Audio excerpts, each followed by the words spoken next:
안녕하십니까. 전쟁의 기술, 승리하는 비즈니스와 인생을 위한 33가지 전략, 파트 4, 공격의 기술 18장에서 20장을 발표하게 된 39기 2조입니다. 먼저 18장, 우회하여 공격하라, 측면 공격 전략에 대해 발표하겠습니다. 나폴레옹의 특기, 배후 기동작전.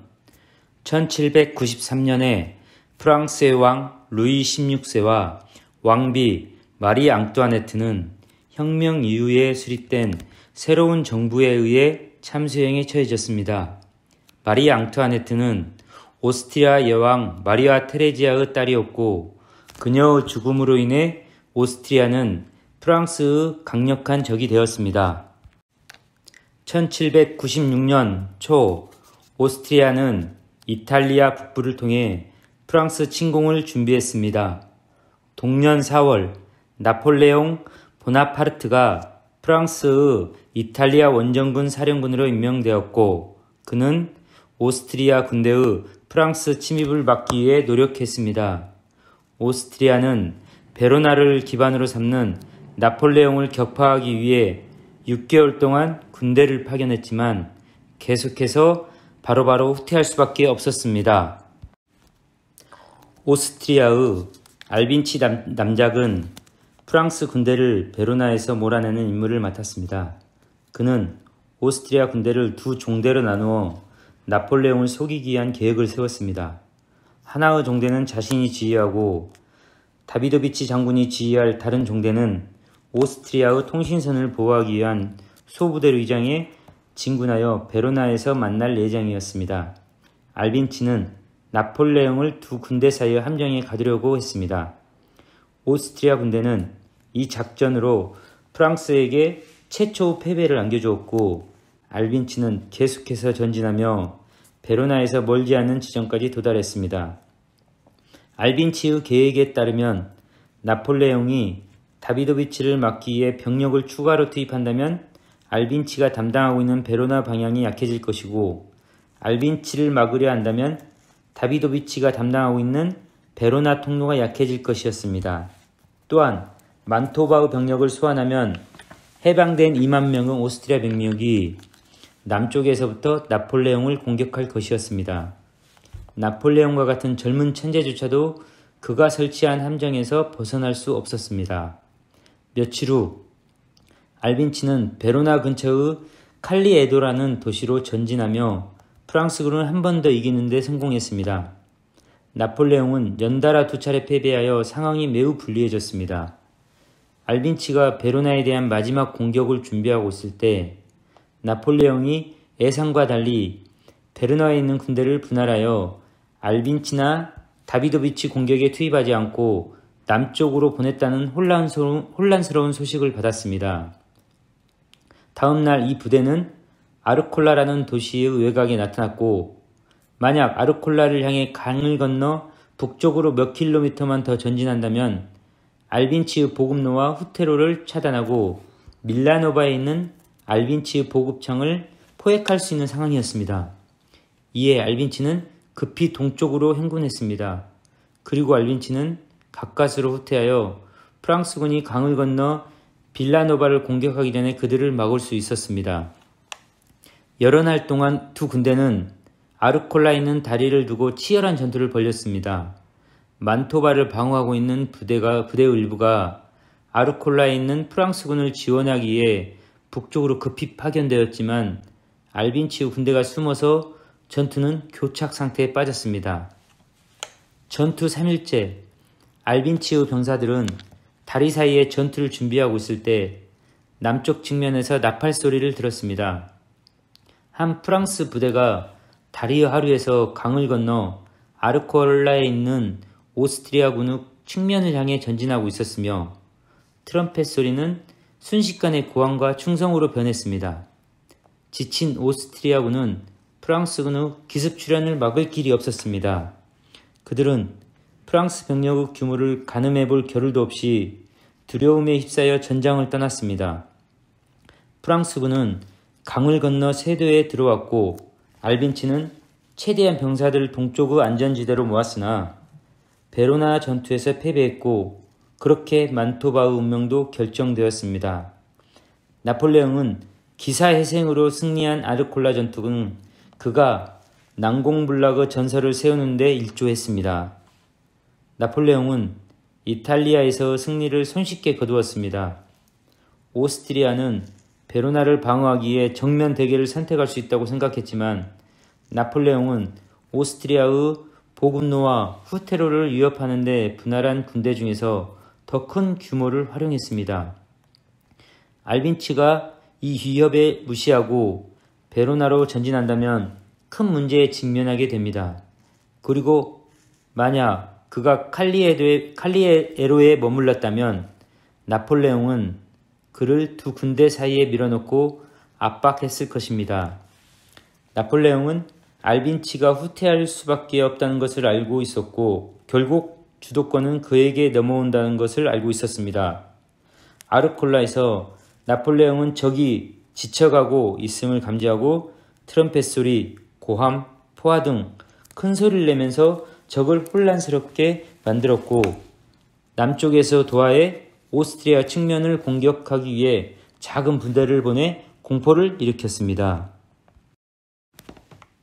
우회 기동, 적의 테러를 막기 위하여 적의 측면이나 배후로 돌아 나아가는 작전 행동. 나폴레옹은 배후 기동작전이라고 불리는 이러한 작전에서 뛰어난 기술을 발휘했습니다. 이 작전은 두 가지 사실에 기반을 두고 있었습니다. 첫째, 장군들은 공격이나 방어를 위해 자신의 군대를 강력한 정면에 배치하는 것을 선호합니다. 나폴레옹은 적이 정면으로 공격하려는 것처럼 위장하여 적의 주의를 끌었습니다. 적은 전투의 먼지 속에서 군대의 절반만이 배치되어 있음을 알아차리기 어려웠고 나머지 군대는 비밀리에 측면이나 배후로 움직였습니다. 둘째, 적은 측면 공격에 취약하다는 것을 감지하면 당황하고 방어에 취약해집니다. 방향을 바꾸는 순간 적에게 큰 약점이 드러나고 혼란이 생깁니다. 베로나에서 알빈치가 그랬듯이 상대가 우위에 있더라도 방향을 바꿀 때 결정력과 균형을 이룰 수 있습니다. 나폴레옹과 같은 전쟁의 전문가로부터 배울 점이 있습니다. 정면에서 공격하는 것은 현명한 선택이 아니라는 점입니다. 상대의 취약한 면, 즉 측면을 공격하라는 것이 규모에 상관없이 충돌이나 대립에서 항상 적용 가능한 원칙입니다. 사람들은 종종 자신의 약점을 드러내는 데 있어 가장 분명하지 않은 측면을 사용합니다. 이는 강압적인 성격, 자기 만족적인 행동, 방어적인 태도 등으로 나타날 수 있습니다. 이는 개인의 신념, 호감을 얻기 위한 전략으로 사용될 수도 있습니다. 이를 드러내면 개인의 약점이 더욱 뚜렷하게 드러날 수 있습니다. 상대방을 비난하거나 공격하면 상대방은 대립을 피하기 위해 돌아서며 균형을 이룰 수 있습니다. 모든 적은 측면 공격에 약합니다. 정교한 전략은 막을 수 없습니다. 측면 점령하기. 카이사르는 젊은 시절 해적에게 붙잡힌 적이 있었습니다. 그들은 20탈렌트 몸값을 요구했습니다. 하지만 카이사르는 웃으며 자신의 신분이 50탈렌트 가치가 있다고 말했습니다. 그리고 그 액수를 지불하겠다고 자신있게 나섰습니다. 카이사르의 수행원이 돈을 가져오라 가는 동안 카이사르는 해적들 사이에 혼자 남게 되었습니다. 그 몇 주 동안 카이사르는 해적들이 하는 게임과 잔치에 참여했고 심지어는 언젠가는 그들을 십자가에 못 박을지도 모른다고 농담까지 하며 장난을 치기도 했습니다. 해적들은 그를 좋아했고 해적단에 가입시켰습니다. 그러나 몸값을 지불하고 풀려난 후 카이사르는 가장 가까운 항구로 달려가 몇 척의 배를 마련한 뒤 해적들을 쫓아가서 은신처에 있는 그들을 체포하여 돈을 빼앗고 약속했던 대로 그들을 십자가에 못 박았습니다. 카이사르는 항상 징벌을 강요하진 않았습니다. 기원전 62년에 카이사르 집에서 종교의식 중에 그 아내인 폼페이아와 흥청대다가 발각된 청년인 부플리우스 클루디우스가 있었습니다. 이것은 비도덕적인 행위로 간주되어 카이사르는 즉시 폼페이아와 이혼했습니다. 그러나 클로디우스가 신성모독에 대한 재판을 받고 있을 때 카이사르는 돈과 권력을 이용해 그 청년을 석방시켜 주었습니다. 몇 년 뒤 갈리아 출정을 앞두었을 때 카이사르는 클로디우스를 호민관의 집무실에 앉혔습니다. 그는 추악한 계략으로 원로원에 많은 문제를 일으켜 그들의 정신을 빼놓음으로써 누구도 카이사르가 없는 틈을 타 음모를 꾸밀 수 없도록 했습니다. 당시 로마에서 가장 강력한 세 사람은 카이사르, 크라수스, 폼페이우스였습니다. 기원전 53년 크라수스가 전사한 후 폼페이우스와 카이사르 사이의 권력투쟁이 시작되었습니다. 기원전 50년에 원로원은 폼페이우스와 갈리아에서 전투 중이던 카이사르에게 로마군을 지원하기 위해 보병 군단을 시리아로 보낼 것을 명령했습니다. 폼페이우스는 카이사르에게 그가 빌려준 보병 군단을 시리아로 보내도록 요청했고 이로 인해 카이사르는 두 보병 군단을 잃게 되었습니다. 카이사르는 두 군단을 보냈지만 한 군단은 로마 근처에 수경하고 시리아로 가지 않았습니다. 카이사르는 두 군단이 떠나기 전에 병사들에게 돈을 주었고 자신의 갈리아에 남아있는 부대가 지쳐있고 폼페이우스를 공격하지 못할 상황이라는 소문을 퍼뜨리도록 지시했습니다. 이 소문은 폼페이우스에게 전해지고 그는 더 많은 병사를 모으지 않았습니다.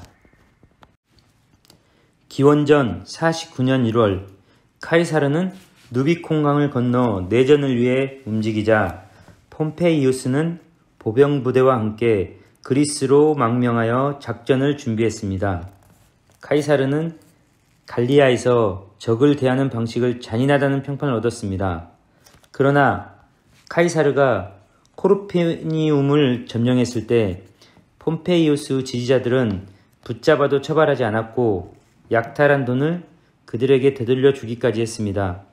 이러한 자비로운 행동은 폼페이우스 추종자들에게 카이사르의 대우를 보여주는 사례가 되었습니다. 결과적으로 폼페이우스 지지자들은 카이사르의 가장 열렬한 지지자가 되었고 로마에서 카이사르의 행군은 신속하고 평화로운 방식으로 이루어졌습니다. 다음으로 카이사르의 폼페이우스 측면을 공격하기로 결정했습니다. 폼페이우스가 스페인에 주둔시킨 거대한 군대가 그 측면에 있었습니다. 몇 달 동안 카이사르는 폼페이우스 장군인 아프라니우스와 페트레이우스가 이끄는 군대를 전략적으로 압도하여 그들을 궁지에 몰았습니다.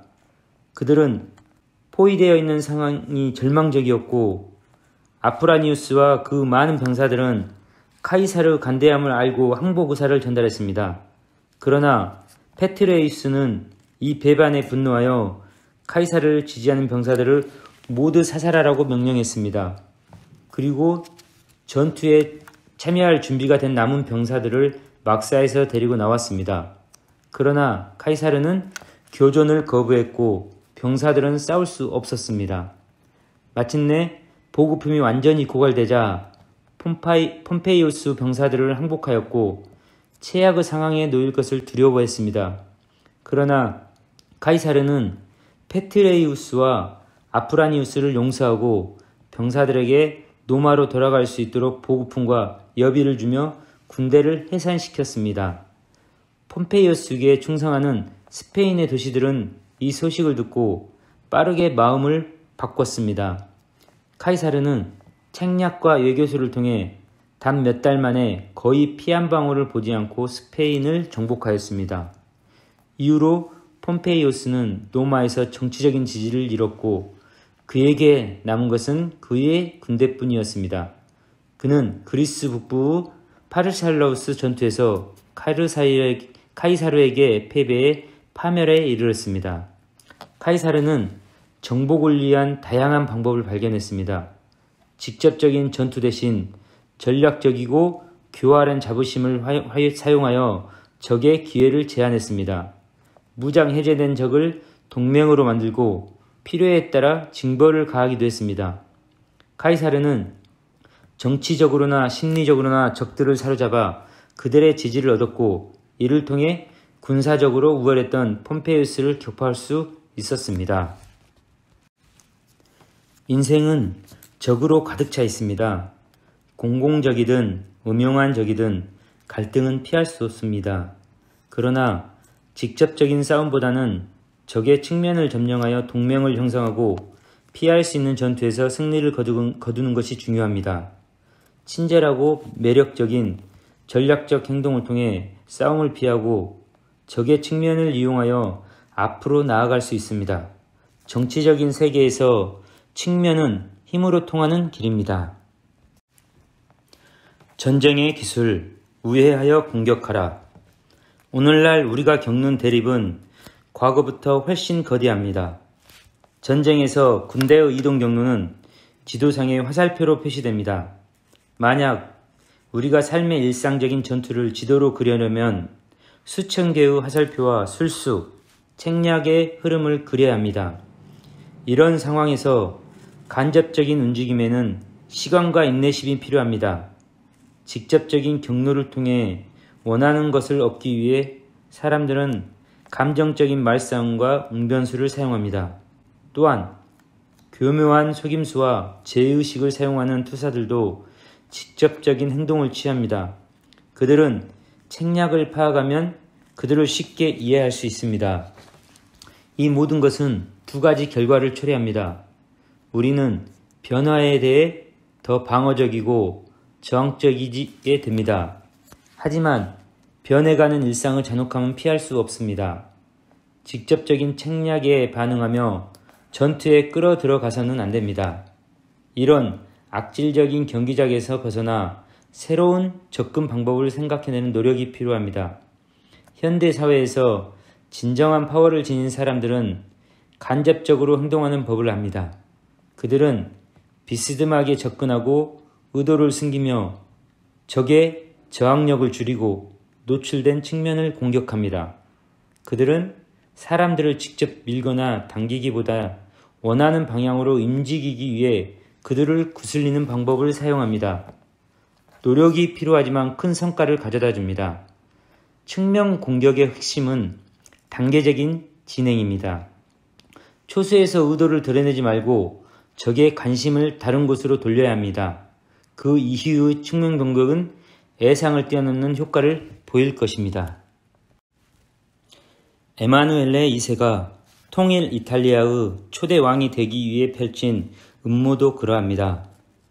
카스틸리온의 공작 부인을 통해 프랑스의 황제였던 나폴레옹 2세를 매혹했습니다. 그녀가 입을 드레스나 사용할 단어들, 그녀가 던질 눈길 등 황제를 향한 공작 부인의 유혹을 정교한 군사 작전처럼 치밀하게 계획했습니다. 그를 끌어들이는 은근한 방식은 측면 공격의 고전이라 할 수 있는 유혹적인 배후 기동 작전이었습니다. 공작 부인의 차가운 아름다움과 매혹적인 매너에 반한 황제는 공격을 가하고 있는 쪽이 자신이라고 확신하며 적극적인 공세에 나섰습니다. 공작 부인은 그 관심을 전방으로 돌려놓고 측면을 공격했습니다. 그리고 비토리오 에마누엘레에게 왕건을 씌워주자는 생각을 교묘하게 주입시켰습니다. 황제에게 매달리거나 직접적인 말로 제안했다면 황제를 반대 방향으로 밀어붙였을 것입니다. 아름다운 여자에게 끌리는 약점 때문에 정면을 향해 정신을 빼앗긴 그는 측면에 가해지는 부드러운 회유의 무방비 상태가 되었습니다. 회유 작업에 이 책략을 모델로 삼아야 합니다. 관심을 다른 곳으로 돌리고 미묘한 변화를 암시하거나 제안하면 문이 열리고 방어벽이 허물어질 수 있습니다. 그리고 사람들의 자존심과 허영심을 고려해야 합니다. 당신을 공격하는 이유는 아마 당신이 그들의 자존심과 중요성을 위협했기 때문입니다. 사람들은 안심시키기 위해 노력하고 효과가 있는 모든 방법을 사용해야 합니다. 그들의 아이디어와 가치관에 관심을 보이는 것은 그들의 경계심을 완화하고 당신과 동화하게 만들 것입니다. 안정된 사람들은 측면 공격에 쉽게 노출됩니다. 이는 자존심이 민감한 대상에게 특히 파괴적인 영향을 미칩니다. 측면 공격의 다른 예시로 에르난 코르테스의 아스텍 제국 정복이 있습니다. 그는 먼저 자신의 부하들을 정복해야 했는데 쿠바 총독 디에고 데 벨라스케스 지지자들은 항상 문제를 일으키며 음모를 꾸미고 있었습니다. 벨라스케스의 지지자들은 금을 수집하여 스페인 왕에게 보내는 것에 반대했습니다. 코르테스는 병사들이 금을 얻는 것을 허용하고 그 금을 식량 구매에 사용할 수 있도록 했습니다. 벨라스케스 지지자들은 이를 없애라고 요구했고 코르테스는 양보하는 척하며 출납관 지명을 제안했습니다. 이후 출납관은 병사들의 금을 수거하기 시작했습니다. 이 정책은 병사들의 불만을 일으켰지만 코르테스는 쿠바 총독의 이름으로 그 정책을 고집하는 사람들에게 책임을 돌렸습니다. 결국 코르테스는 병사들의 요청에 따라 이 정책을 폐지했습니다. 이후로 벨라스케스 지지자들은 경멸의 대상이 되었습니다. 코르테스는 반대자나 문제를 일으키는 사람들에 대한 전략으로 그들의 이기적인 의견에 동조하거나 이를 더 크게 만들도록 조장하는 방식을 종종 사용했습니다. 이는 적들의 연약한 점을 노출시키는 것이었습니다. 사람들은 아이디어와 주장을 피력할 때 종종 실제보다 더 설득력 있고 유연하게 보이려고 노력합니다. 정면으로 공격하면 실패할 가능성이 높으므로 대신 그들이 자신의 아이디어를 더 강력하게 주장하도록 유도해야 합니다. 그들과 잘 지내는 척하면서 그들이 급진적으로 나아가도록 유도하는 것이 좋습니다. 그들은 자신의 약점을 드러내며 변명의 여지가 없는 주장이나 입장을 내세울 것입니다. 측면 공격의 핵심은 너무 일찍 공격하지 않는 것입니다. 상대방에게 시간을 주어야 합니다. 인생에서 전략은 간접적이고 섬세할수록 좋습니다. 전략은 진화함에 따라 더욱 간접적이어야 집니다. 이상 18장 우회하여 공격하라 측면 공격 전략에 대해 발표를 마치겠습니다. 지금까지 경청하여 주셔서 감사합니다. 안녕하십니까.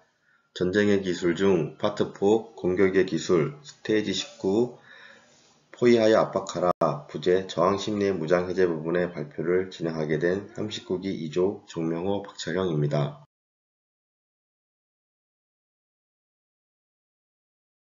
1. 영국을 패퇴시킨 줄루족의 포위 전술 1878년 12월 영국은 줄루랜드와 영국령인 나탈 사이의 국경선을 문제로 남아프리카 전사부족 줄루족에게 선전포고를 하였다. 영국의 목표는 줄루족의 영토를 영국령으로 수하는 데 있었다. 이에 1879년 1월 챔스퍼트경 중장이 이끄는 1800여 명의 영국군은 줄루랜드를 침공하였다. 영국군의 사령관 챔스퍼트경은 영국군을 3개의 종대로 구성하였고 줄루족의 본대를 수색하여 격파하고 왕국의 수도 울룬디를 목표를 삼는다는 계획을 수립하였다. 하지만 영국군의 침공 초기 소규모 전투는 있었지만 줄루족의 주력 부대의 위치를 찾을 수가 없었다. 1879년 1월 21일 챔스퍼트경은 영국군 중앙종대의 반을 이끌고 이산드루아나 산기스의 야영지를 구성하고 본격적인 줄루족 본대 수색에 나섰다. 이산드루아나 산의 동쪽과 남쪽은 완만한 목초지로서 적의 접근을 확인할 수 있는 지형이었으나 북쪽의 경우 이산드루아나 산과 산 너머 누구스 평원이 있어 다소 위험할 수 있는 지형이었다. 그러나 영국은 평원의 요지와 길목에 정찰벽을 배치하여 감시가 가능하다고 생각하였다. 영국군은 병력을 집중시키고 대열의 질서를 유지한다면 줄루족을 섬멸할 화력을 갖추고 있었다. 한편 느쿠르 평원을 감시하던 영국군의 줄루족 명명이 발견되었고 이를 목격한 정찰병은 추격하였으나 사라졌고 그 지점에는 2만여 명의 줄루족이 전투를 위한 의식을 치르고 있었으며 이윽고 평온에 주둔한 영국군을 향해 공격을 시작하였다. 이에 영국군은 신속하게 횡대로 조직하여 대응하였으나 줄루족은 횡대의 끝부분이 뿔 모양을 닮은 모습으로 진군하여 영국군을 포위하여 후방 기습을 위해 움직이고 있었다. 월등한 우위의 무기체계를 앞세운 영국군이 초반 우세를 점하기는 하였으나 탄약 보급 시점에 끊임없이 몰려드는 줄루족 전사의 인해 전술과 측면 후방 기습에 따라 사상자가 발생하였고 영국군 전선에 이탈자가 생기는 등의 틈이 발생하였고 이 틈을 노려 줄루족은 영국군을 완전히 포위하였으며 일제히 공격을 감행하여 영국군을 패퇴시켰다. 이산드로아나 전투에서 영국군의 사망자는 1,400여 명에 이르렀다. 영국군은 월등한 무기, 총을 맹신한 나머지 기습 전략 등에 대한 대책에 소홀히 하였고 줄루족의 기습, 포위 전략에 패퇴하였다. 반면 줄루족은 재래식 무기인 창에 의존하여 무기체계 면에서 열세였지만 금전전에 대비한 개인 전투 역량 강화와 개인 전투 역량에 기반한 조직력을 극대화하는 뿔, 가슴, 허리 대형의 기습, 포위 전략을 통해 월등한 무기체계를 넘어 승리하였다. 그러나 줄루족은 영국군으로부터 빼앗은 총을 제대로 사용하지 못한 결과 2차 공격에 결국 패배하였다. 전략적 측면에서 상대를 완전히 제압하기 위해서는 전체적이고 개념적인 포위 전략을 통해 물리적 압박은 물론 심리적 압박까지 더해 상대를 완전히 무너지게 만드는 필요가 있으며 이와 관련된 예비 전력을 준비 비축해 놓아야 할 것입니다. 또한 현대사회의 정기적 측면이나 정치적 측면에서 보더라도 정쟁과 같은 대립이 상존하고 있는 것이 현실입니다. 절대적 위에 있다 하더라도 최선을 다하여 기본에 충실한 개인 역량을 강화하고 이에 기초한 조직을 구성하여 극대화하는 준비가 되지 않는다면 이산드로아나 전투에서 영국과 같은 쓰다 쓴 패배의 잔을 마시게 될 것입니다. 나아가 약간의 성공과 안락의 치에 변화와 혁신을 위한 발걸음을 멈추는 순간 역사에서 사라진 줄루왕국과 같이 도태되어 버릴 것입니다. 2. 전쟁의 기술 포위하여 압박하라. 포위하여 압박하라는 주위를 에워싸서 기운을 목표의 세력으로 내리누르다입니다. 심리적 포위감은 우리를 불안하게 하며 종종 감인 반응하게 만들기도 한다.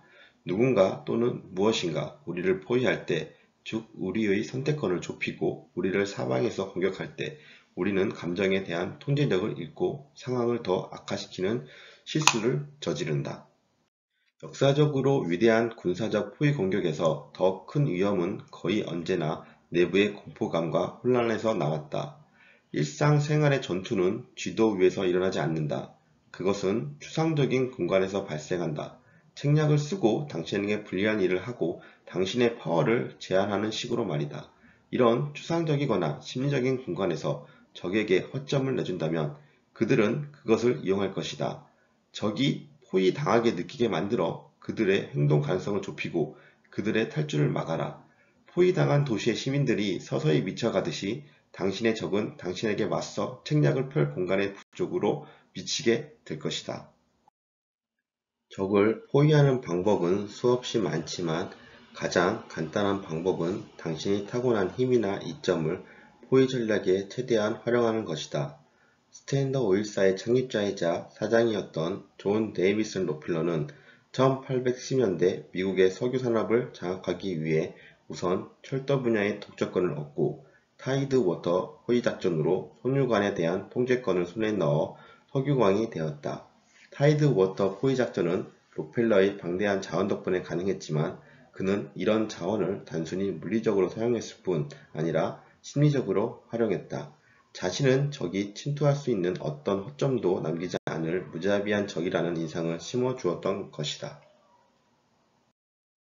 적을 포위하기 위해서는 당신이 가지고 있는 모든 자원을 적극 활용해야만 한다. 만약 당신이 거대한 군대를 가지고 있다면 당신의 병력이 도처에 깔려 있으며 포위하여 압박감을 줄 수 있다는 인상을 심어주어라. 18세기 말 투생 루베르트는 이런 방법으로 아이티에서 노예제도를 종결시키고 이 섬을 프랑스에서 해방시켰다. 포위의 위력은 궁극적으로 심리적인 것이다. 상대방이 사방으로 공격에 노출돼 있다고 느끼게 만드는 것은 물리적으로 그들을 포위하는 것만큼이나 좋은 방법이다. 11세기에서 12세기 이스마일 시아파에서는 후에 아사신이라고 알려진 한 무리가 이 종파를 박해하려 했던 이슬람교도 지도자를 암살하는 전략을 구사했다. 아사신파는 몇 년에 걸쳐 그들이 언제 누구라도 공격할 수 있다는 공포심을 주입할 수 있었다. 당신의 책략을 예측 불가능한 것으로 만들어라. 그러면 당신의 심리적 포위가 상대를 훨씬 더 불안하게 하고 왕성도 역시 높아질 것이다. 최고의 포위는 적이 본래 가지고 있는 내재적인 취약성을 먹이로 삼는 것이다. 그러므로 거만함, 경솔함 또는 심리적 약점의 징후를 잘 살펴라. 윈스턴 처칠은 언젠가 아돌프 히틀러에게 현지쯤의 기밀을 보고서는 추측국이 발칸 제국이나 이탈리아, 프랑스, 서부 등에 어디서든 공격당할 수 있다는 인상을 만들어내기 위해 노력했고 그 속임수를 통해 이런 가능성을 암시할 수 있었다. 1942년 처칠의 군대가 유럽의 강대한 부분에 걸쳐 배치되자 히틀러 군대도 넓게 펴지면서 군사력이 점차 약화되어 발칸 제국의 단순한 양동 작전이 러시아를 침공한 독일 군대를 퇴가시키도록 하였고 이로 인해 히틀러는 큰 대가를 치르게 하였다. 편집증에서 생기는 공포를 주입시키면 적은 당신이 생각지도 않는 공격에 대해 상상의 날개를 펼 것이다. 그들의 과열된 두뇌가 당신 대신 포위 작업을 수행해 줄 것이다. 카르타고의 한니발 장군이 후에 가장 파괴적이었던 것으로 드러난 포위 계획으로 칸나의 전투를 승리하였다.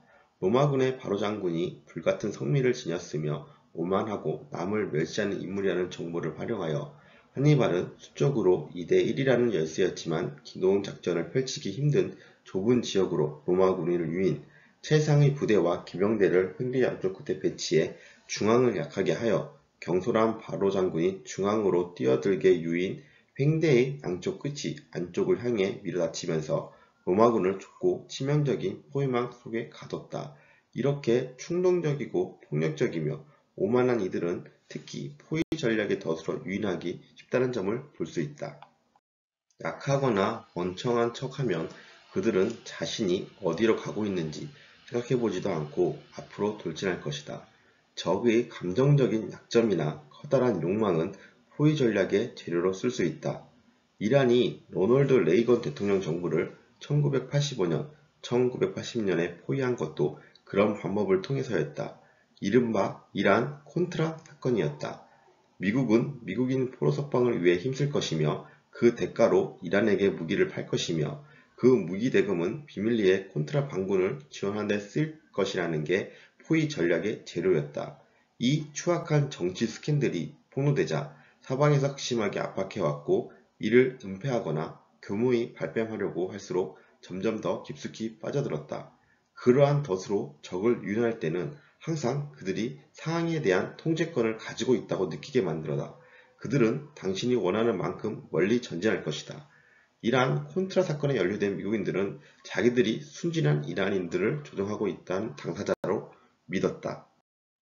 궁극적인 형태의 포위에는 우선 적의 전략에서 완고하고 예측 가능한 부분으로 연구하고 다음으로 그들의 경험에서 벗어나는 당신만의 참신한 전략을 만들어내는 일이 요구된다.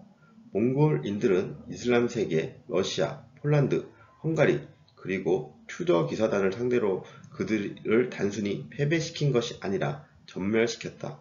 몽골인들은 새로운 형태의 기동전을 고안해 수색이나 된 케케묵은 전술을 고집하는 적을 쉽게 물리칠 수 있었다. 이런 종류의 미스매치는 모든 전쟁의 승리의 관건이 될 수 있다.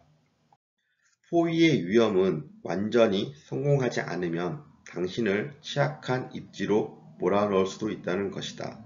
포위에 실패한 어떤 군대는 후에 거꾸로 적에게 포위를 당하게 되고 만다. 따라서 포위 전략은 당신이 원하는 결과로 이끌 수 있는 적절한 기회가 있을 때만 사용해야 실패하지 않을 것이다. 포위하여 압박하라. 저항 심리의 무장해제. 제목에서와 같이 물리적인 포위만이 아니라 정신적, 심리적인 포위가 동반되어 전쟁에서 승리하는 전략을 위인을 통해 여러 가지 사항에 따른 내용을 예시로 이해할 수 있었고 전쟁 기술이지만 전쟁과 같은 현대사회에서 우리가 살아남기 위해서 허점을 노출하지 않고 어떤 포위 작전으로 경쟁자의 심리를 흔들어 살아남을 수 있을지 생각해보는 계기가 되었습니다. 이것으로 발표를 마치겠습니다. 경청해 주셔서 감사합니다. 안녕하십니까. 전쟁의 기술 스트래터지 20 책략으로 상대의 힘을 약화시킨 후 공격하라. 부제 공격의 경제성에 대해 발표를 진행하게 된 39기 2조 김용기 성경수입니다. 전략이란 어떤 의미일까요? 전략이란 책략과 동의어로 사용되며 사회적 활동을 하는 데 있어서의 방법이나 책략, 군사적으로는 전쟁을 전반적으로 이끌어가는 방법이나 책략, 전술의 상위 개념을 의미합니다. 어원을 살펴보면 군대를 이끄는 일을 의미합니다. 종합해보면 전략이란 손쉽고 빠른 승리를 거두기 위해 책략을 활용하여 조직을 이끄는 일을 의미한다고 할 수 있을 것입니다. 이번 장 공격의 경제성에서는 역사적으로 현명한 전략가들이 가장 선호했던 책략, 즉 책략전에 대해 설명드리고자 하며 이를 통해 현대에서 어떻게 활용해 나갈 수 있는지를 고민해 보고자 합니다. 역사적으로 전쟁에 있어서는 두 가지 독특한 양식이 존재합니다. 소모전 대 책략전. 소모전을 한마디로 정의하면 과시로 표현될 수 있습니다. 소모전은 가장 오래된 형태의 전쟁으로 수적 우위, 진영, 우월한 군사기술을 보유한 경우에 구사하는 전술입니다. 승패는 상대방의 전력을 소모시키는가, 우리 전력이 소모당하는가의 싸움이며 인류 역사상 가장 폭력적인 본성이 가장 잘 나타나는 전략이라고 정의할 수 있습니다. 현대적 의미로는 큰 투쟁으로 흥미를 유발시키며 결과적으로는 목표 달성에 방해가 되는 문제나 장애가 발생했을 때 물리적인 힘으로 억누르는 방향으로 대응합니다. 책략전을 비판적 시각으로 보는데 남성적이지 못하며 명예롭지 않을 것이라는 사고가 팽배합니다. 책략전을 한마디로 정리하면 교란으로 표현될 수 있습니다. 고대 중국에서 색다른 전쟁 수행 방식으로 발달하여 기동력 있는 군대를 보유한 쪽에 효과적이며 전쟁이 시작되기 전 상대의 안정을 무너뜨려 약체화시키는 것이 승리의 전략입니다.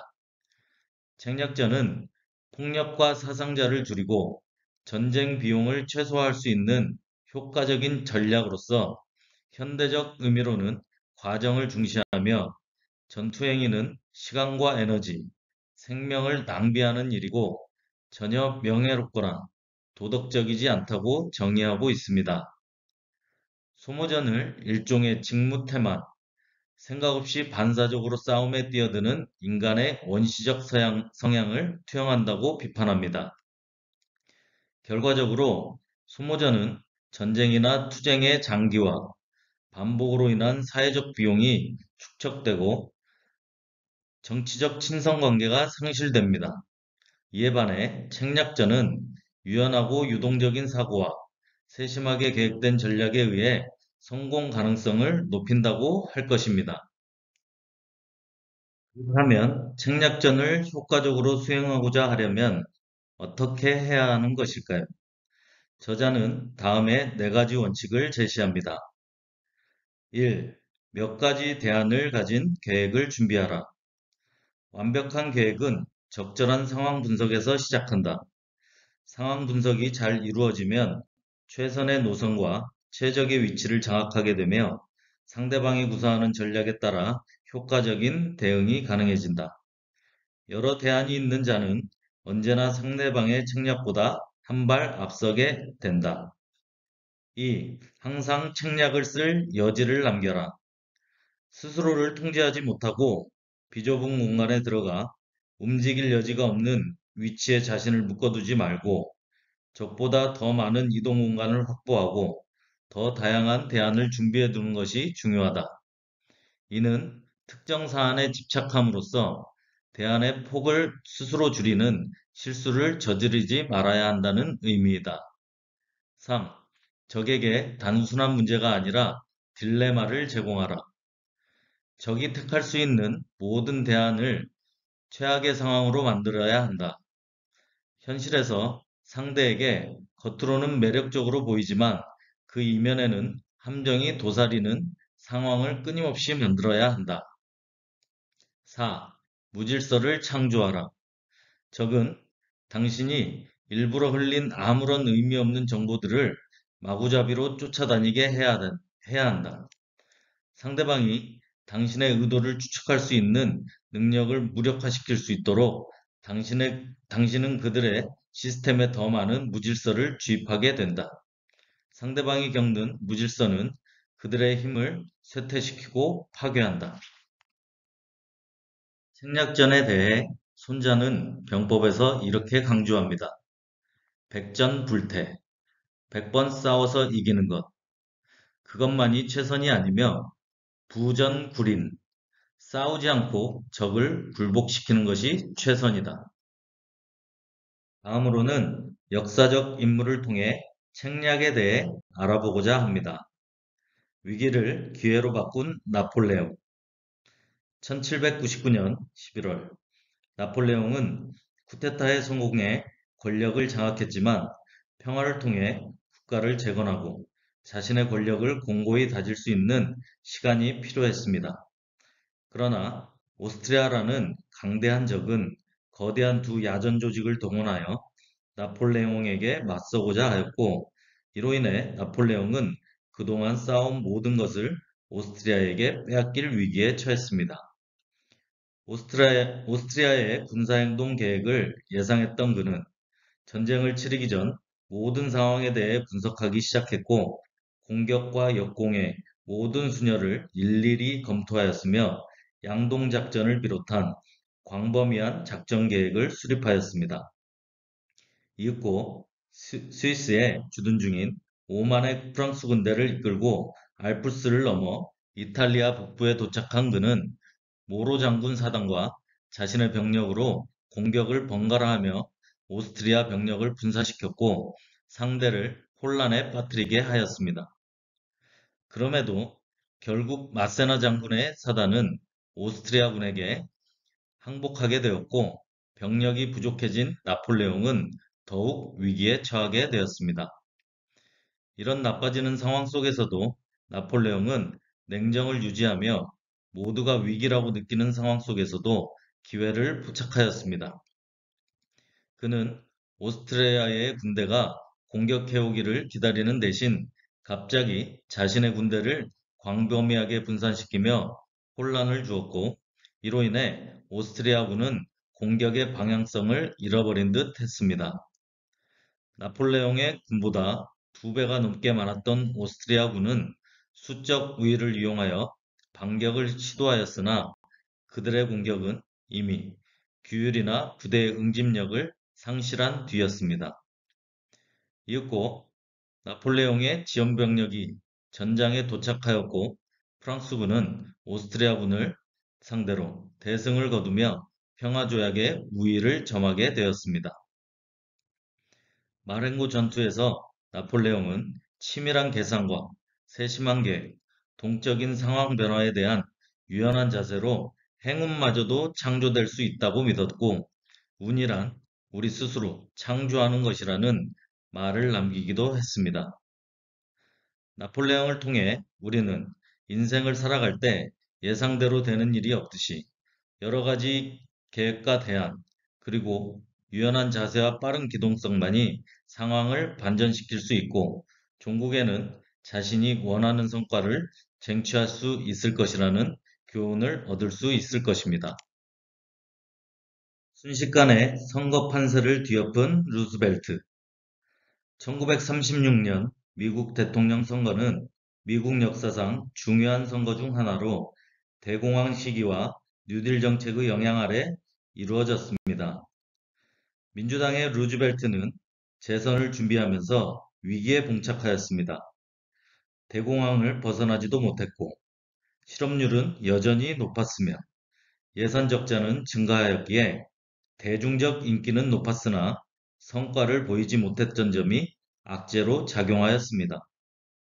이 틈을 탄 공화당의 랜던 후보는 공격의 찬스를 놓치지 않았고 루즈벨트를 사회주의자라거나 미국인답지 않다고 여기며 혐오까지 드러냈습니다. 하지만 대공황을 타개할 선명한 정책은 드러내지 못했고 심지어 루즈벨트의 뉴딜 정책은 지지한다면서도 그것을 지휘하는 사람은 반대한다는 모호한 입장을 취했습니다. 현직 대통령을 수행하고 있었던 루즈벨트는 상대의 전략을 전부 파악하기 위해 적당한 자세만 취하며 한동안 관망하였고 선거를 불과 6주 남긴 시점에 본격적인 선거운동에 돌입하였습니다. 루즈벨트는 랜던 후보와는 대조적으로 좌파적 입장을 견지하면서 선명하게 차별화를 시켰습니다. 미국 내 거대 기업의 이해관계를 다윗과 골리앗 싸움에 비유시키며 자신이 다윗이 될 테니 힘이 되어 달라고 호소했습니다. 대중들의 반응은 가히 폭발적이었고 광적이라는 측면에서 신앙에 가까웠습니다. 선거 결과 루즈벨트는 유례없는 압승으로 재선에 성공했습니다. 저자는 오늘날 세상의 모든 일은 결국 정치이고 정치는 입장이라는 점에서 자신의 입장을 명확하게 하는 방법은 상대방의 입장과 선명하게 대비시키는 것이며 가능한 극적으로 대조되도록 이미지를 만드는 것이 중요하다고 말합니다. 절대 당신 스스로 어떤 사람이라는 식으로 말하기보다는 당신이 어떤 사람인가를 보여주는 것이 타인으로 하여금 자신의 존재가 선명하게 드러날 수 있다고 조언합니다. 명장 이순신. 한국 역사상 가장 존경받는 전쟁 영웅을 꼽는다면 단연 이순신 장군일 것입니다. 그는 모두가 알고 있듯 옥포해전을 시작으로 한산도해전, 명량해전, 노량해전에 이르기까지 왜군을 상대로 경이적인 승리를 거두었습니다. 이러한 승리의 근본은 이순신 장군의 강력한 리더십과 탁월한 전쟁의 기술로 인한 것이었습니다. 이순신 장군의 위대함은 대전략을 통해 제해권의 중요성을 인지하고 통찰하여 이에 대한 개념을 수뇌부에 교육 강조하였고 전략 고찰을 통해 군사 운용의 기초를 잡았고 소모전에 휘말리지 않았으며 현존 함대 전략의 최대 활용 요소를 광구함은 물론 한산도로 통제형을 이동시켜 견내량 이서 지역의 해상 요새화로 전략적 변모를 꾀하였습니다. 또한 작전적 운용을 극대화하기 위해 기습, 정찰, 화포 운용, 전장 선택, 아군 전투 전력 보존 등 아군 능력을 극대화해서 유지하였고 전술적 기본 틀은 유지하나 상황 변화에 따른 전술의 변화를 꾀해 일자진, 하객진, 장사진 등의 다채로운 진법으로 순환 타격하여 적의 강점을 약화시키기도 하였습니다. 진두지휘로 조직력 강화 및 통솔을 극대화하고 시공간적 이점을 순간적으로 활용하는 즉각 대처 능력 등 상황에 맞게 운용하면서 항상 솔선수범한 전들을 비추어 보았을 때 오늘날 가히 명장이라고 칭하지 않을 수 없을 것입니다. 이 장을 마무리하며 로버트 그린은 이 책을 통해 전쟁에서의 전략뿐만 아니라 전쟁 이외의 다양한 상황에서 적용할 수 있는 전략에 대해 감각적인 통찰력을 제공하고 있습니다. 적을 이기기 위해선 강력한 전략적 사고가 필요한 점을 강조하며 이를 위해 자신을 이해하고 자신의 강점과 약점을 파악하는 것이 가장 중요하다고 말합니다.